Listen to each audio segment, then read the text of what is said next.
Perkenalkan, nama saya San Potong Cite dan pada kesempatan kali ini saya akan menjelaskan tentang kedatangan bangsa Eropa ke Indonesia. Jadi kedatangan bangsa Eropa ke Indonesia mempunyai beberapa latar belakang. Yang pertama karena letak Indonesia yang strategis. Karena Indonesia diapit oleh dua benua, yaitu benua Asia dan benua Australia.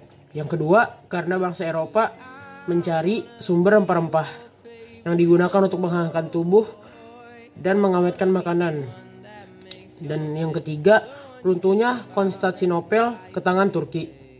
Dan yang terakhir adalah karena Book of Various Experiences.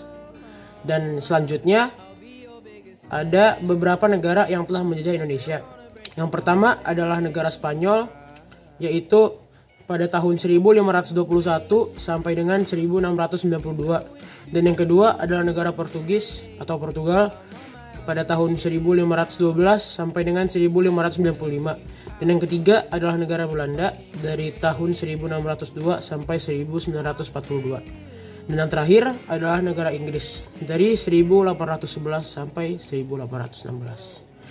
Dan pada masa Portugis dan Spanyol, mereka mempunyai semangat menaklukkan dunia timur atau Reconquistadores dan membuat perjanjian, yaitu perjanjian Tordesillas yang berisikan tentang Samudra Atlantik ke barat menjadi wilayah kekuasaan Spanyol dan dari Atlantik ke timur menjadi wilayah kekuasaan Portugis. Tetapi saat Portugis datang ke Maluku, Spanyol pun datang dan memusatkan kedudukannya di Tidore. Portugis langsung protes ke Spanyol, tetapi Spanyol tidak merespon protesan dari Portugis. Dan timbullah konflik antara Ternate dan Tidore. Karena kedua belah pihak merasa mereka banyak mendapatkan kerugian, mereka membuat perjanjian, yaitu perjanjian Saragossa, yang berisi pertama, Spanyol harus meninggalkan Maluku dan memusatkan kegiatannya di Filipina. Dan yang kedua, Portugis tetap melakukan aktivitas perdagangan di Maluku seperti biasa. Belanda ada VOC. VOC adalah persekutuan dagang asal Belanda yang dibuat pada tanggal 20 Maret 1602. VOC adalah persekutuan dagang yang memiliki aktivitas yaitu monopoli perdagangan di Asia.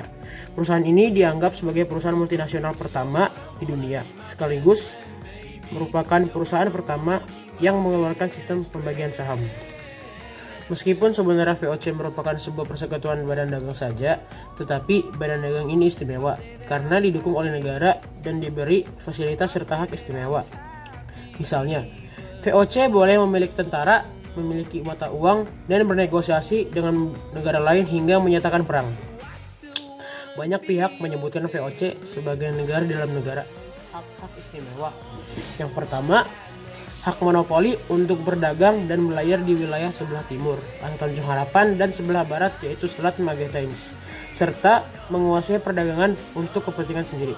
Yang kedua, hak kedaulatan, sehingga dapat bertindak layaknya suatu negara untuk satu, memelihara angkatan perang, kedua, memaklumkan perang dan mengadakan perdamaian, tiga, merebut dan menduduki daerah-daerah asing di luar negeri Belanda, empat, memerintah daerah-daerah tersebut, kelima, menetapkan atau mengeluarkan mata uang sendiri, dan yang keenam, memungut pajak. Tapi pada akhirnya VOC pun mengalami kemunduran yang disebabkan karena pekerja-pekerjanya memilih untuk korupsi atau mengambil uang dari VOC. Di sisi lain, Prancis juga sedang menjajah Belanda dan Prancis mengetahui kalau Belanda sedang menjajah Indonesia.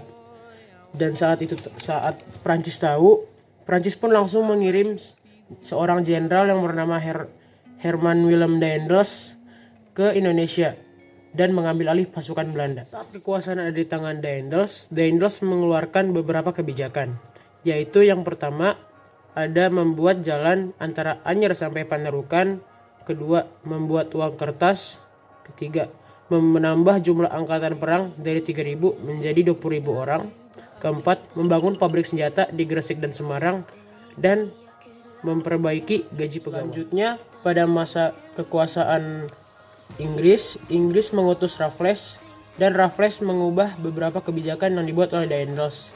Pada saat masa kekuasaan Raffles membuat beberapa kebijakan, antara lain sistemnya diganti menjadi sistem sewa tanah. Yang kedua, menghapus kerja rodi, dan yang ketiga membangun kebun raya Bogor. Mungkin hanya itu yang bisa saya sampaikan. Mohon maaf jika ada salah kata dan kurang jelas. Terima kasih.